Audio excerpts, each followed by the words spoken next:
Wagstaff Museum on the campus of Tyler Junior College, and today we are joined by fifth-year head volleyball coach Brandi Hood. In 5 years, 111 and 56 record, 3 trips to the national tournament, former NJCAA All-American Division I volleyball player. Welcome to Coffee with Kevin. Thank you. So I mentioned a former junior college athlete. Tell us a little bit about your path in playing and then obviously transition to coaching, but where you guys started in athletics and in volleyball in particular. Yeah, I actually went Division I out of high school to Wichita State. Okay. And quickly learned that I knew I was a shy person. I was more of a confident, more vocal at athletics, and then when I switched over to anything else in life, I was super shy.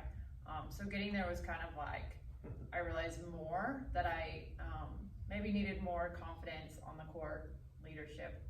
So I made a decision to go back home and started junior college, and I needed that playing experience, which I got on the court right away, and I guess I became a different person because everyone was like, who are you, like, on the court? But the moment I stepped off, I was still super shy.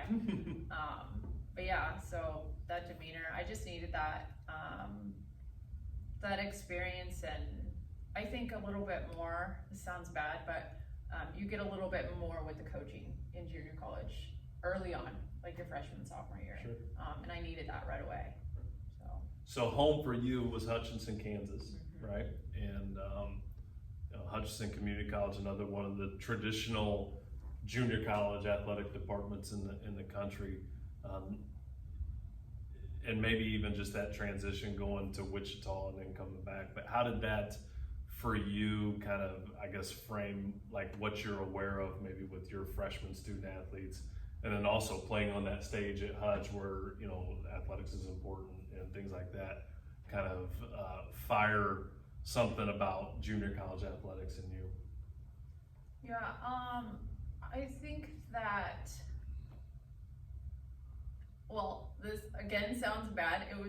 Wichita was like 45 minutes away. And so we actually have a lot of international kids here, and you expect them to be homesick, but it's always the local kids, and I can kind of understand that because I was actually really homesick and I would go home every weekend. Really? So when I have those kids here, I can kind of feel for them and discuss those issues and talk about that. But yeah, like, it sounds really bad being homesick 40 minutes away, but I have kids that come from Lindale that have been Sure. homesick and don't want to go home every time. That's just what they're used to, like smaller town, which Hutch was kind of smaller. So I feel like I can relate a little bit more to them and those situations. Very nice. So then after Hutch, you go to Texas Tech and played at Texas Tech, and then go into coaching. How did that happen? Did you always know you wanted to be in coaching? No, I actually majored in art. I wanted to be an interior designer. Oh, wow. And then when I got to Tech, they said it would be very difficult to balance, so they switched my major without telling me to social work. I had a teacher that I really liked how she taught, and so I was like, I think this is something that I could really see myself doing. And then once I graduated, I started an at-risk preschool for 3 and 4 year olds. And it's something I really cared about, but it wasn't something I woke up every day going, I really want to do this like every day, all my life. And then I got a second job at the same time, because that was just mornings. So in the afternoons, I was actually the athletic director for Boys and Girls Club, which I actually loved because I got to interact with all these little kids. But then I still felt like it wasn't enough. I wanted to spend more time with a group and really teach them. So I was able to join my previous JUCO coach as a second assistant, and I knew right away that's what I was gonna do. So Rhonda, you spent a couple years with her, and then she came here, right? And did you follow her here?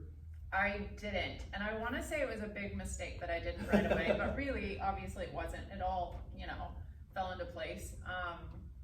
I'm just that person when I have like an attachment, so I was an alumni to Hutch, I couldn't leave. Like, I just felt like it was my responsibility, and I just had this drive to stay there no matter what. And I knew I always wanted to coach with Coach Shirley. Like, that's who I wanted to coach with. She was my mentor. And I've always told her, I told her the moment we coached together, like really coached together, her and I, we were gonna win a national title. So I didn't follow her. I stayed there, and then I finally realized, well, actually I applied to be a head coach at Western Texas in, it had been 2012, I think. And I got the job, and I turned it down, and I was emotional for so long, because I was like, this is what I wanted, but Right. it just didn't feel right at the time. So that's when I made the decision to come down here and be with her, and we got second in the nation that year. And I felt like such a disappointment, because I told her we were gonna win a national title, but I mean, like, that was really exciting, and she'd never been that far. Right. We were a great dynamic together. And so you were here as her assistant for a couple years. Mm-hmm. 2 or 3, and then the head job opens up, and Dr. Drain, our former athletic director, names you the head coach. I'm always curious for people, especially when they didn't leave the institution. So it's not like you were learning a different institution, but you hear that saying all the time, moving 6 inches to a different seat, right? Mm-hmm. What was that transition like for you? Was there some feeling your way around, or had you kind of prepared in your mind how you would do certain things all along, moving from an assistant coach to a head coach? I actually told Dr. Drain I wasn't going to apply right away. I am the type of person, I want to feel very prepared in what I do in order to do it, and I wasn't sure that I was. I guess I kind of reverted back in my confidence a little bit, and then finally I was like, I've just got to give it a shot. So I think he was about to, like a week from maybe announcing, and I was like, is there still time for me to apply?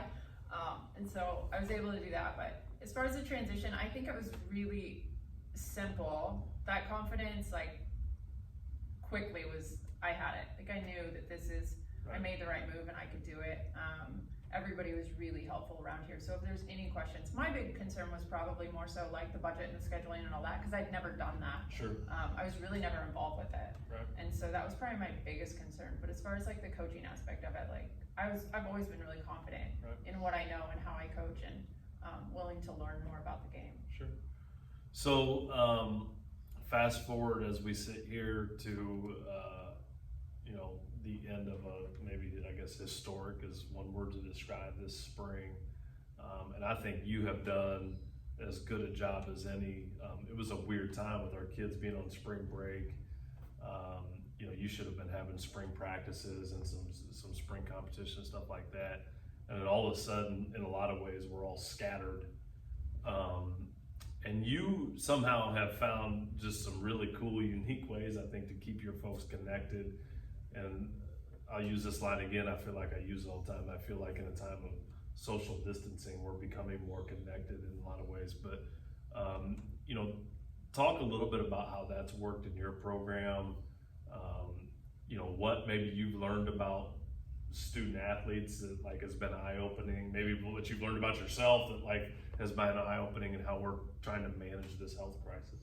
Yeah, I mean, the reason I kind of started pushing a lot of our social media and trying to come up with different ideas was first to keep my team motivated, understanding that they're still part of the team and everything they do matters, whether it's school or decisions they make outside of it, working out, getting touches on the ball and all of that. And then it quickly became, the other side of it is if something were to happen to certain sports, we want people to know we're still here. Sure. With not being able to go out recruiting, I wanted people to know that we were still existing, and that, and so that's kind of where it happened, and trying to get the alumni involved and the girls involved. I feel like I try to make really good relationships with my players, and then once they leave, still have those relationships. I think that I learned in this process that I could do a better job at that. And so reaching out to some of my previous players and even this group, I don't know, I'm not one to share my emotions. And so we'd get on the Zooms and I was just like, I really miss you guys. I don't even know how to explain it. And every day it just gets worse, because every day is another day that I know I'm missing out on getting to just, communicate with you and teach you and just anything. And so I was just like, I'm really missing you guys. And some of our Zooms got emotional. People would start crying, but our last one was big time. No one wanted to get off. I was like, I'm ending the call now. Right. Cause you kind of closed the book, right? Yeah. Like your last one, you kind of closed the And book. it's just a weird ending, like it wasn't normal, Right. so, yeah. Yeah, I think there is, you know, I said this a while back, like there's just that lack of closure in some ways that we're so accustomed to having that we don't get it, or maybe we're getting it, we're just getting it differently and we're trying to adjust to that. You know, the unpredictable nature of all of this, you know, coming back in the fall and what that might look like, and we've had those conversations about it's gonna be different, things are gonna look different. How has that changed your preparation? Like how has it changed, you know, you've been doing this long enough that you have a kind of routine and you know when these things are gonna happen, and we still gotta prepare for all of those things to happen, but what's been different for you that you can kind of foreshadow and go, hey, I need to be nimble and be able to pivot and be able to, because that's what we've really learned from all this is how we just adapt, right? Have there been certain things you've taken out that go, hey, I can keep doing this and it's gonna make us better? Are there certain things that have made planning and organization harder or different? Not really. I feel like some of the stuff that's going on now, like sending, you know, workouts to help them with ideas and stuff is something I always do in the summer. So now I'm doing it for a longer extended period of time. So all that's kind of the same. I've been really hopeful during this process, so I haven't really ever thought any different. I've just planned and kind of gone through the same timeline of when I would order gear and start sending out emails and getting all my kids' information. So none of that's really changed. I would say, as far as thinking about next season and stuff, like I said, I don't know that there's anything that I would do too much differently. I did tell them on the last Zoom conversation with my returners is that I will have to remember that they've been out of my coaching and out of the gym for a longer period of time. So where I would normally expect them to know the drills and teach the freshmen an expectation of stuff, I have to be able to balance that a little bit better, because sometimes I can kind of be like, you should know that, and fire off, and I just have to be more calm about that. What about, so just personally, like I think we're all finding out things about ourselves, and you're typically pretty much a staple and a fixture at every other athletic event. You're at soccer games and basketball games and baseball, softball, whatever it might be. So like, you know, I feel like we all have this spare time and we're trying not to just go crazy a little bit. And then on top of that, you got Tinley at home and you're doing homeschooling, and we're all trying to not go crazy with that, right?